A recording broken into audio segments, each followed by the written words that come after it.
মশলা এখানে কষানো কমপ্লিট হয়ে গেছে। আজকে ক্লাবে আমাদের হাঁসের মাংস বিক্রি হচ্ছে। মশলা কষানো কমপ্লিট, তেল ছেড়ে দিয়েছে মশলা দিয়ে অলরেডি। আর এখানে আছে হাঁসের মাংস, দেশি পাতি হাঁসের মাংস। এখন মাংস এর মধ্যে বুঝাতে হবে না, বুঝালে চলে যাবে, করতে হবে। আমি 10 টাকা চলবে, 10 টাকা তিন করলে মারবো এখানে, তাই তো?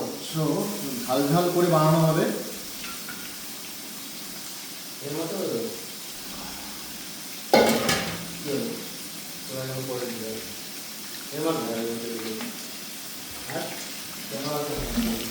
যেটা দেখি তো যেটা করবো দুই এখানে 2 করতে পারবো তো?